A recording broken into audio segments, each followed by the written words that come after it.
Hey guys, this is Frozen Wish Studios here, and welcome back to another video. And today, I'm going to be doing a new set of trailer reviews because it's February, and you know what it means. Yes, guys, the Super Bowl, and what you get in Super Bowls. Yep, banger trailers.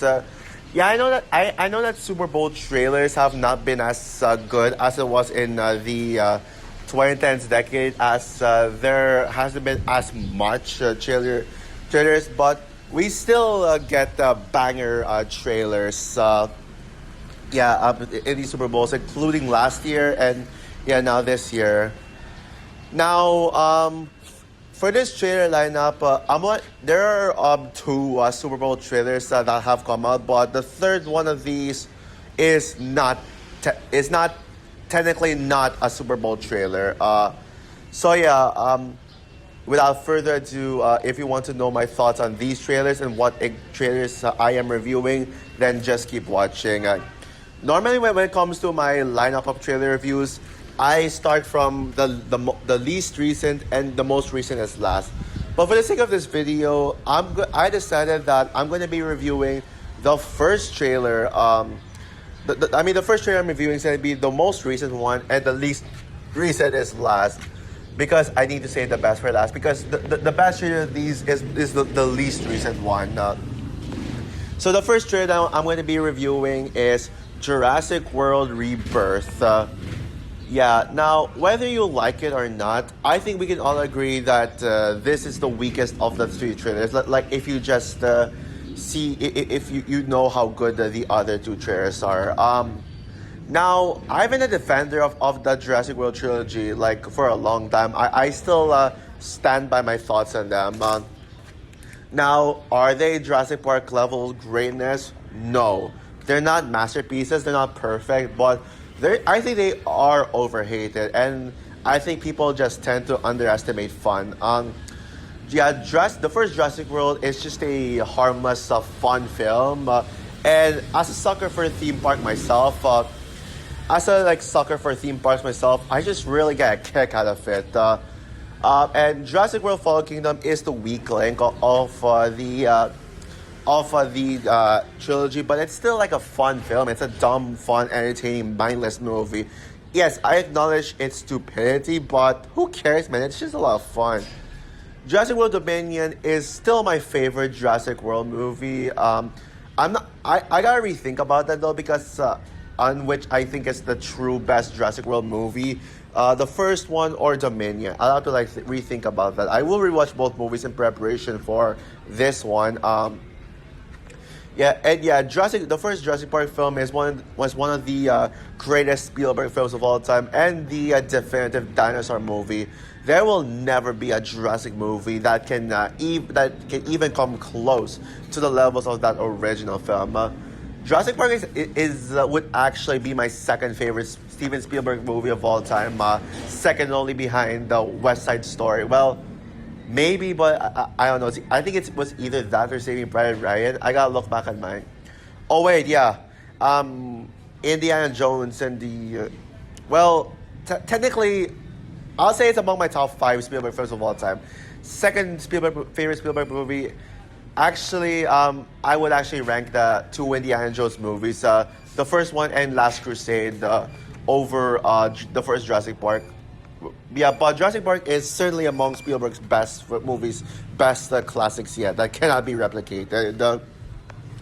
So before I share my full thoughts on this trailer, I gotta quickly tackle the elephant in the room. My one complaint about this film, the title, Jurassic World Dominion was technically the last Jurassic World movie, and so this should be the Jurassic movie to start a new era, just like the first Jurassic World movie 10 years ago.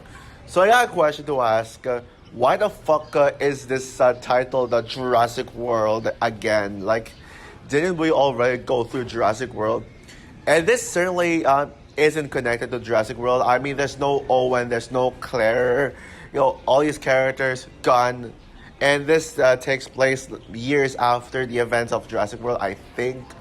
And it seems like, and based on the plot, it seems like it might not have anything to do with Jurassic World narrative wise. It seems like it's clearly going to connect to Jurassic Park. My good friend Harry Thomas thinks that this is just going to be an extension to Jurassic World, but I mean the thing is, it's kind of like this is what the title is doing. It's supposed to be a new era, but people are just going to say, oh, it's just Jurassic World 4, but where's Owen, where's Claire, where are all these characters? That's like, so I think they should have came up with a new subtitle for Jurassic what? Not like anything but Jurassic World. Like, call it Jurassic Rebirth. That's fine with me.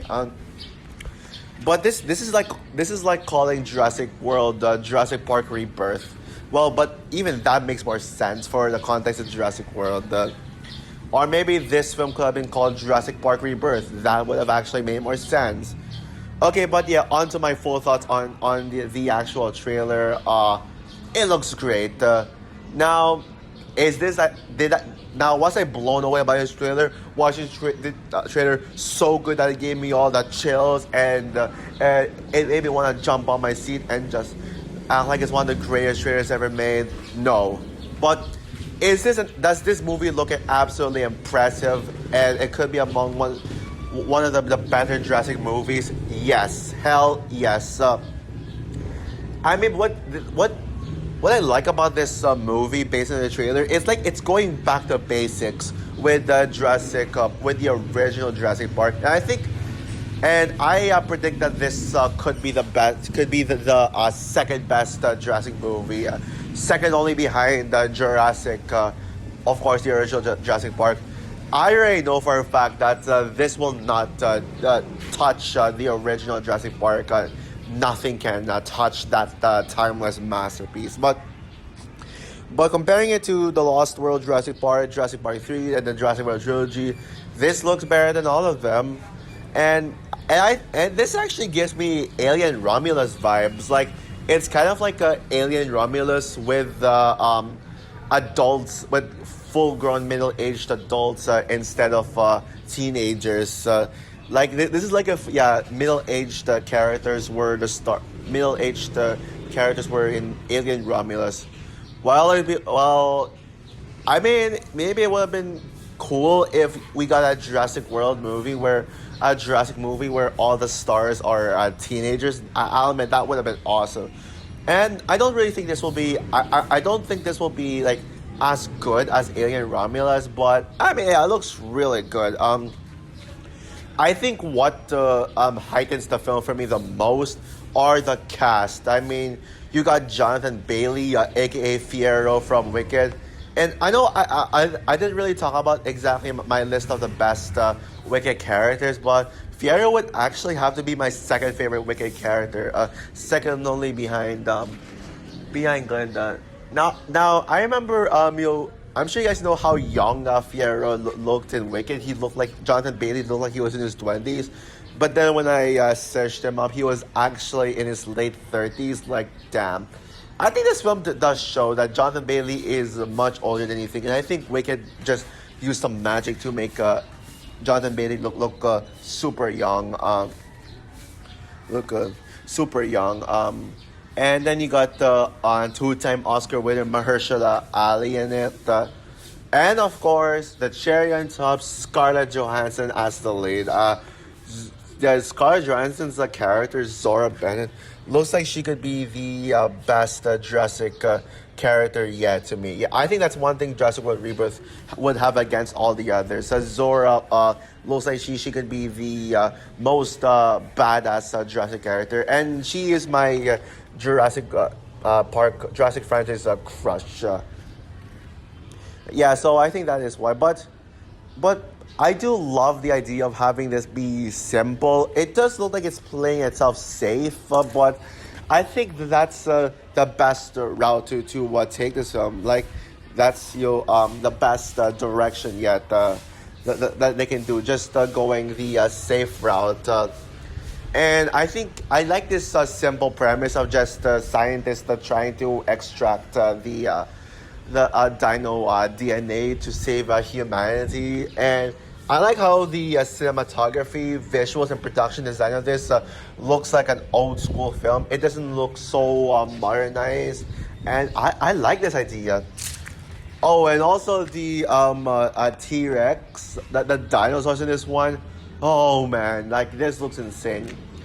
And I will say one thing that this could do best in the franchise, besides Zora Bennett herself being the best human character, well, one dinosaur in particular has potential to be the best dinosaur antagonist in the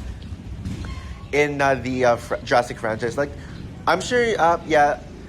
If you guys don't know, yes, they said it was reported that there was that the antagonist of this film is going to be this dinosaur, this new mutant dinosaur species that's going to combine dinosaur, a T-Rex, and a xenomorph alien.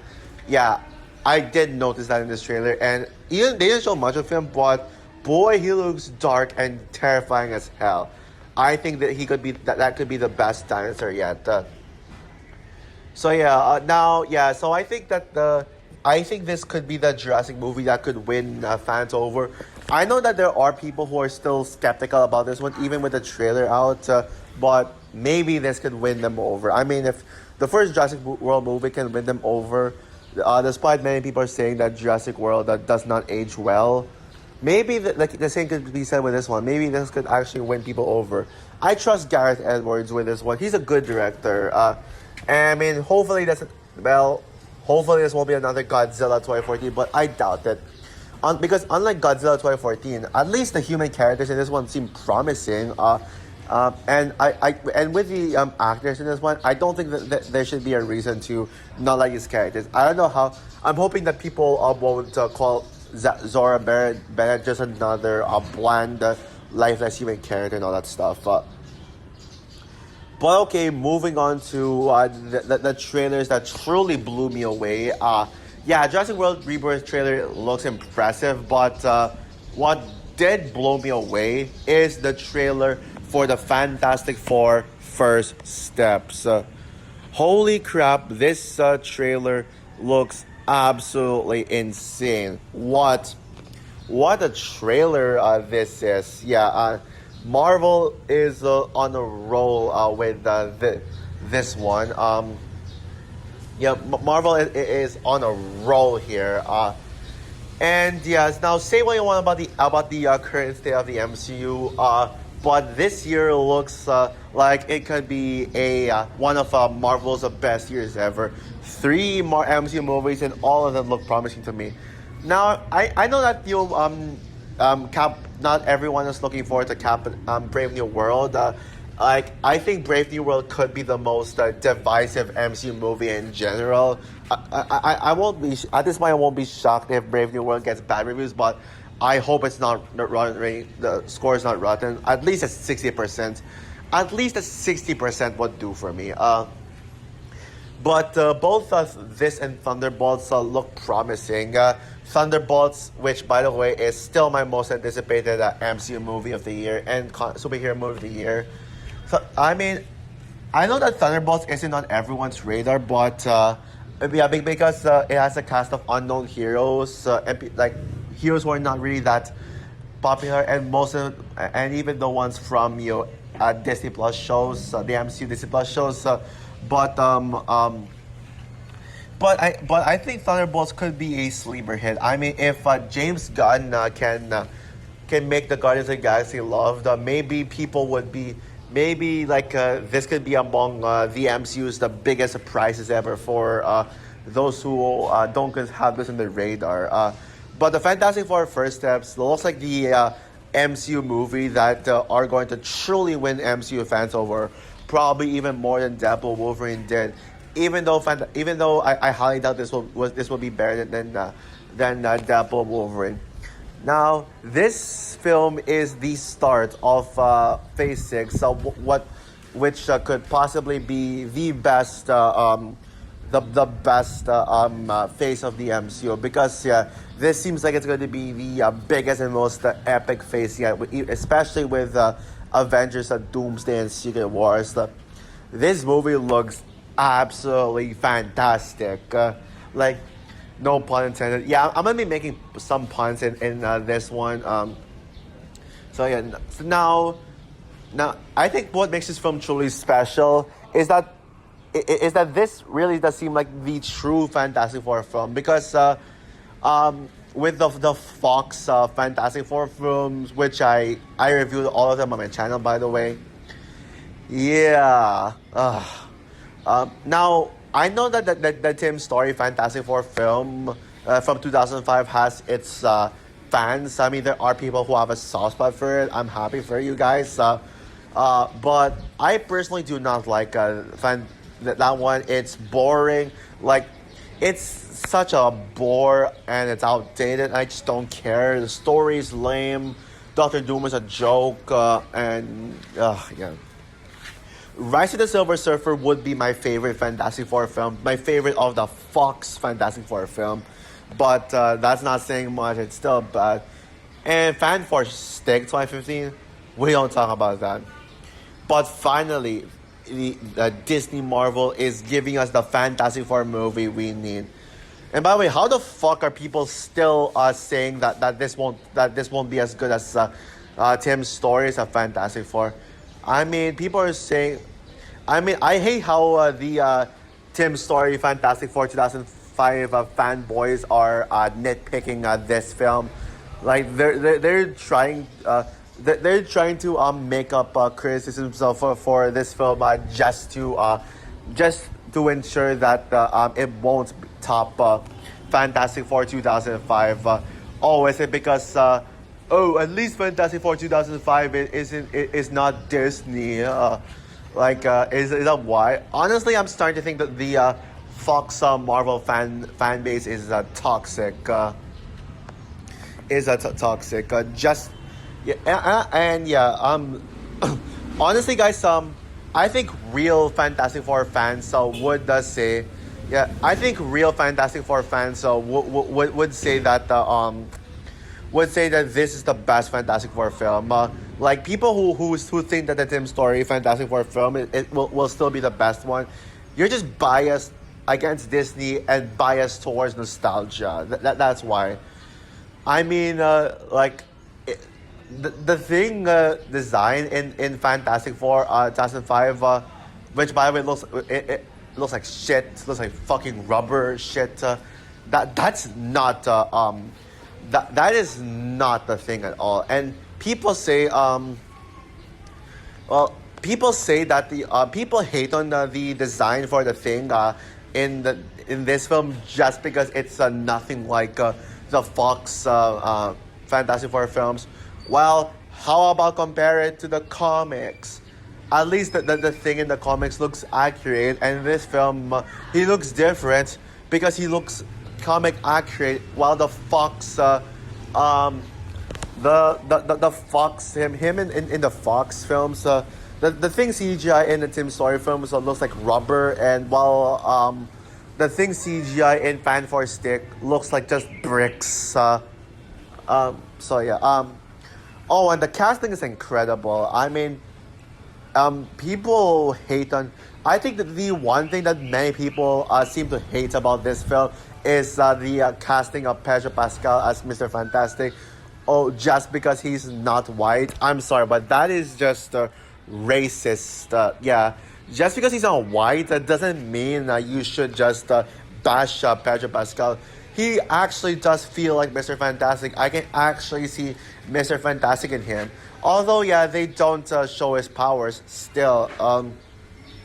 But I would say that, yes, Pedro Pascal is the weakest of the four in the casting. But that's just because the other three is fantastic. Even more fantastic. And here's the thing. Yeah, Ebon Moss-Bachrach is a great casting choice for the Thing. The Thing, yeah. And sure, he doesn't use his deep voice, but maybe he will. I mean, even the Thing in Fantastic Four 2005, but doesn't even use his deep voice unless if it's like a big, unless if it's a moment that's important to the storyline of it all. But I think the two best casting choices in this one, the two standouts for me are Vanessa Kirby as Sue Storm and Joseph Quinn as Johnny Storm. People doubted that Joseph Quinn, but I'm glad that they were proven wrong once they saw Joseph Quinn as Johnny in action in this one. He is perfect for Johnny Storm. They really nailed his personality, his flame on. Oh, and by the way, the cinematography in this one, oh, so good. Especially that shot of Johnny like bouncing on you, like looking up on space when he's, and then you see like Earth below. Best shot of the film, most beautiful shot yet. But Vanessa Kirby as Sue Storm, oh man, Invisible Woman has always been my favorite. Casting choice. My favorite member of Fantastic Four, and I will admit that yes, I will say Kate Mara's Invisible Woman in Fan Four Stick is actually the one thing about Fan Four Stick that I did not hate. Sure, I will say that yes, Kate Mara was boring, was a boring Sue Storm, but I don't think that I didn't hate Kate Mara Sue Storm. So I mean that just proves that the Invisible Woman is just like a great hero. But Vanessa Kirby, honestly, this is gonna be Vanessa Kirby's best role to date. I guarantee you that. I 1,000,000% guarantee you on that. And yeah, the visual effects looks absolutely gorgeous. In fact, this could be the most visually gorgeous MCU film yet. The shot, the sure, yes. I mean, I will say that yeah. I think some on rewatch, I did notice that some of the CGI is unfinished, but don't judge a CGI in an early trailer yet. I mean, heck, Deadpool Wolverine's trailer CGI was unfinished when they released that teaser trailer. Teaser trailer.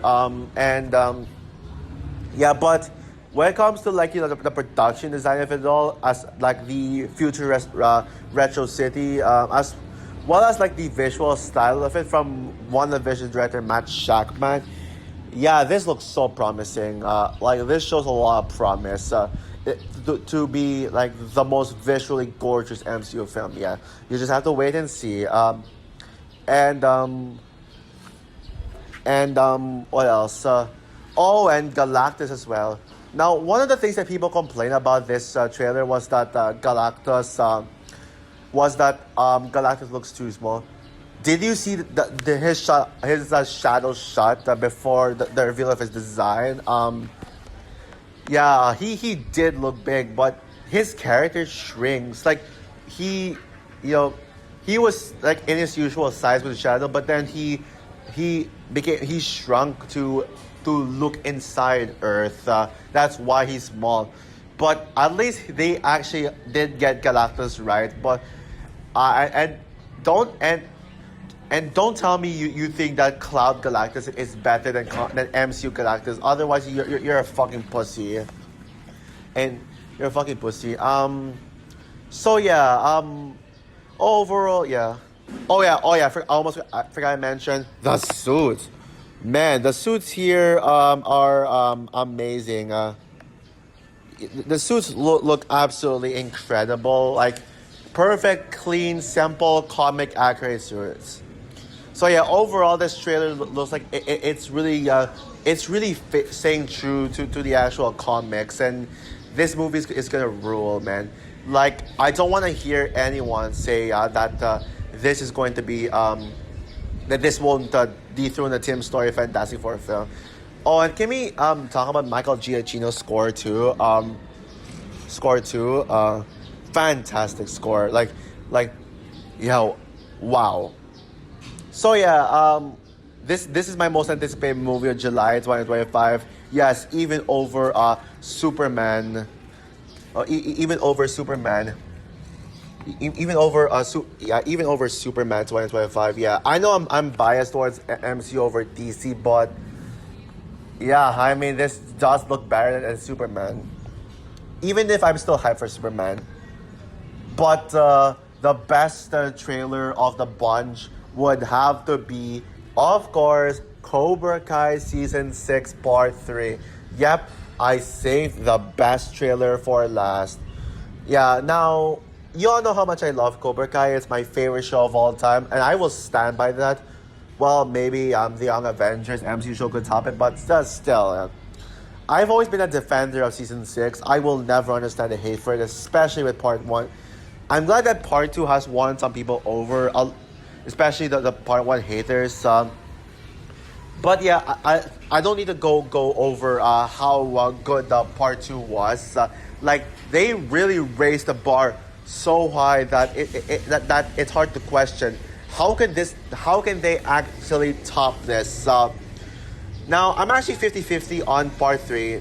Now, on 50-50 on Part 3. I mean, based on the fact that, based on this question, will Part 3 top Part 2 or not? That's one thing that I'm quite that seems kind of questionable. However, I will say, trailer wise, this is the best. This is the best Cobra Kai trailer yet. Like, I don't know how these trailers keep getting better, more epic, but here we are. But yeah, this. I mean, where do I begin with this epic trailer? Yeah, I love how I love how they used the callbacks from the Karate Kid movies and the previous seasons of Cobra Kai to build up to it. The way they edited those callbacks is absolutely perfect. Like, reminding us of what of the arcs Daniel and Johnny went through.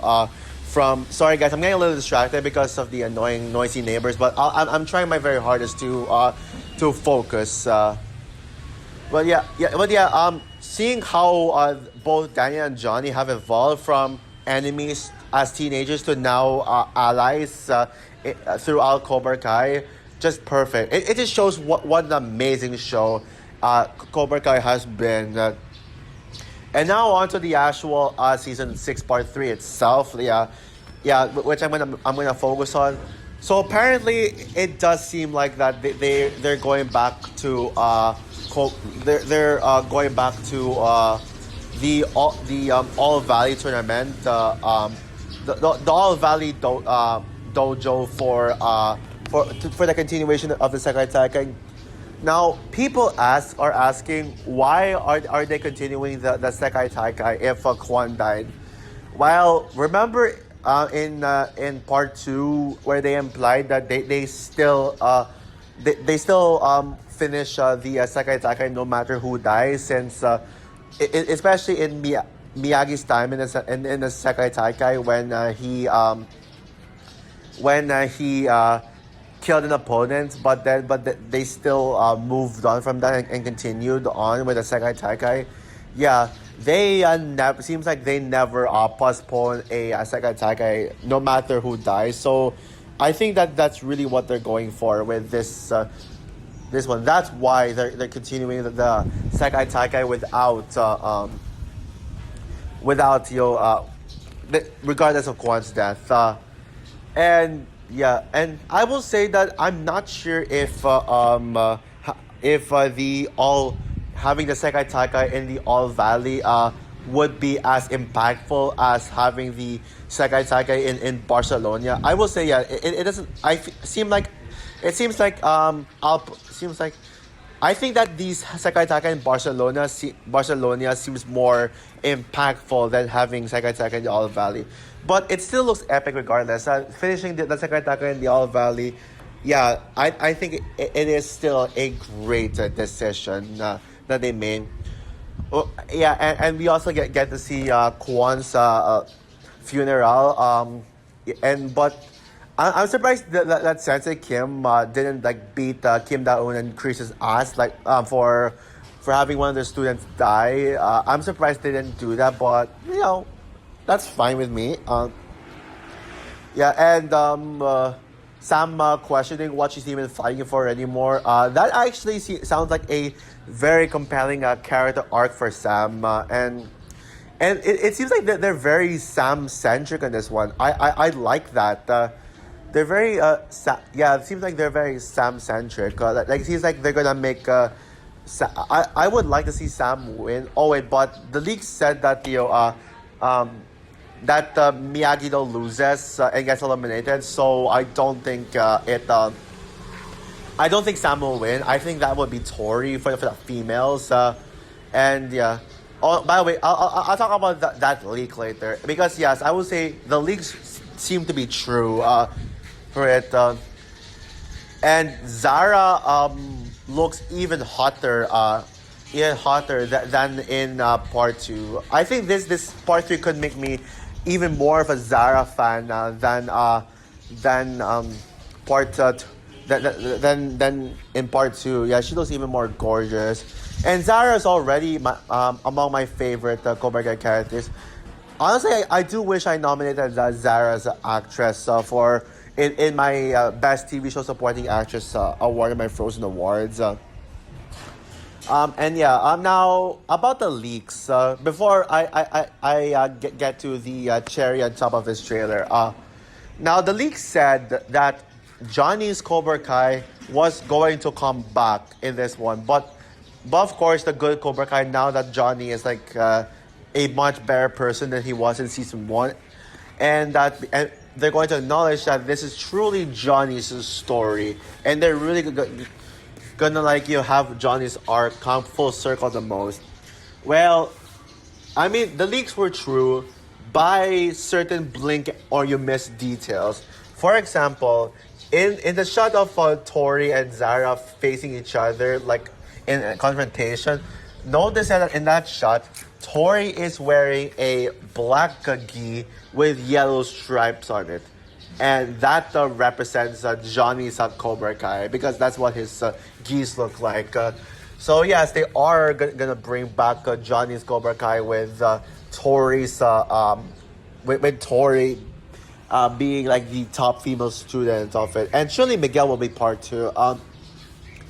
And from the leaks, I'll actually share a bit of what I remember from the leaks. I'll go over it briefly. So basically, yeah, Johnny's Cobra Kai wins the entire Sekai Taikai, but there is a twist because in during the teens fight, Cobra Kai ended up being tied with Sensei Wolf's dojo, which I keep forgetting the name of it. I'm sorry, I screwed up, but they make in a shocking moment of finality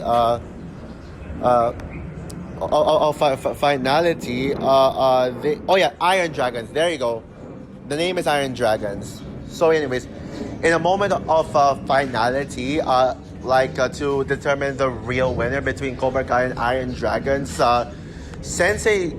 Johnny Lawrence and Sensei Wolf battles it out. Yep, the battle of the senseis, and that fight is a culmination of everything Johnny has gone through, and we're finally gonna get to see Johnny win, which is what he wished for ever since his fight with Daniel during his time in the original Karate Kid. That is a perfect way to end, to culminate Johnny's arc in the show. So yeah.